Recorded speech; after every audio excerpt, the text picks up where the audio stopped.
Hello दोस्तों, नमस्कार। हमारे जितने भी EPS 95 पेंशन धारक हैं, आप सबका हमारे नए वीडियो में स्वागत है। दोस्तों, एक बात मैं आपको बता दूं कि इंदौर के ही हमारे एक दोस्त हैं जो हमारे व्हाट्सएप से जुड़े हुए हैं। उन्होंने व्हाट्सएप पे हमारे एक मैसेज भेजा है। जिस मैसेज को उन्होंने भेजा है, उस मैसेज को पढ़ने के बाद मुझे लगा कि क्यों ना हम बात करें इस मैसेज पे, क्योंकि अगर उनके द्वारा उनके मन के अंदर में यह प्रश्न उठ रहा है तो यकीनन जितने हमारे EPS 95 पेंशन धारक हैं सभी के मन में इस प्रकार के प्रश्न उठ रहे होंगे। दोस्तों, सबसे पहले तो हम आपको बता दें कि यह उज्जैन से प्रश्न उठा है और डायरेक्टली माननीय प्रधानमंत्री जी से यह प्रश्न पूछा गया है। एक आशा के साथ में यह प्रश्न पूछा गया है कि जल्द ही माननीय प्रधानमंत्री जी इस पे कोई बड़ा निर्णय लेंगे। दोस्तों, मैं आपको बता दूं कि औद्योगिक श्रमिक कर्मचारियों को पेंशन में वृद्धि करे केंद्र सरकार, इसका एक जो तो ऊपर हेडिंग है, यानी कि केंद्र सरकार से रिक्वेस्ट किया जा रहा है कि औद्योगिक और श्रमिक जो कर्मचारी हैं उनकी पेंशन में वृद्धि करें। आगे मैं आपको बता दूं कि यहाँ पे बताया गया है कि उज्जैन में भाजपा सरकार को बने तकरीबन आज की नहीं बल्कि जो भाजपा सरकार है उसको बने 9 वर्ष पूर्ण हो चुके हैं, किंतु निजी क्षेत्र से लाखों श्रमिक जिन्हें भविष्य निधि संगठन से पेंशन मिलती है उनमें 1 रुपये की भी वृद्धि नहीं हुई है। दोस्तों, आज से नहीं बल्कि तकरीबन 9 वर्ष हो चुके हैं। केंद्र में भी और राज्य में दोनों जगह भाजपा की सरकार है, लेकिन इसके बावजूद भी अभी तक 1 भी रुपए की पेंशन में वृद्धि नहीं हो पाई है।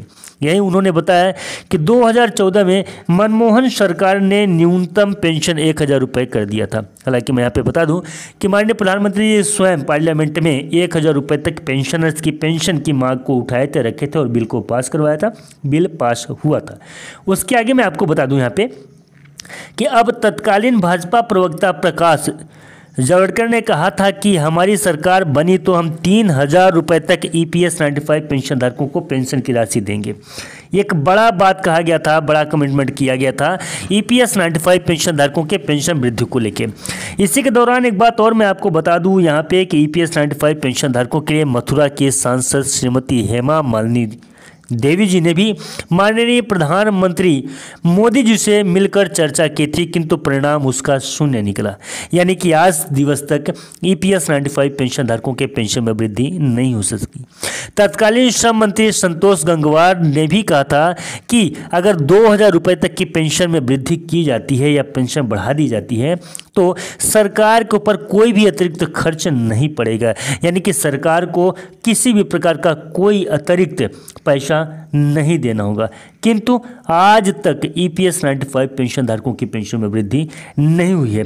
वहीं एक बात और वहाँ पे कहा जाता है कि मोदी जी की जो सरकार बनी है, माननीय प्रधानमंत्री मोदी जी से सबकी उम्मीदें हैं और यह कहा जाता है कि अगर माननीय मोदी जी हैं तो मुमकिन है। और मोदी जी आपका सबका साथ सबका विकास एक बात भी है, नारा भी है, आप बात करते रहते हैं, साथ ही साथ मन की बात जनता से करते हैं, किंतु लाखों श्रमिक मन की भी जान लेते, यानी कि जो वृद्ध EPS 95 पेंशन धारक हैं उनके मन की भी जान लेते।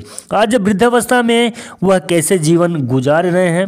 1000 रुपये में इस महंगाई के युग में क्या होता है, बिल्कुल सही है। और श्रमिकों ने इस देश के विकास में अपना पसीना बहाया है। क्या आप करोड़ों रुपए देश के विकास में खर्च कर रहे हो? मजदूर श्रमिकों के परिवार को राहत देने के लिए अब तो इच्छा शक्ति दिखाइए। मजदूर एवं श्रमिक कर्मचारियों के असंतोष को दूर करना, समर्थन भी प्राप्त करें। यानी कि जो EPS 95 पेंशन धारक हैं काफ़ी लंबे समय से इंतजार कर रहे हैं और आशा है माननीय प्रधानमंत्री जी आपसे कि माननीय प्रधानमंत्री जी के सरकार में शासनकाल में अगर वृद्ध EPS 95 पेंशन धारकों की पेंशन में वृद्धि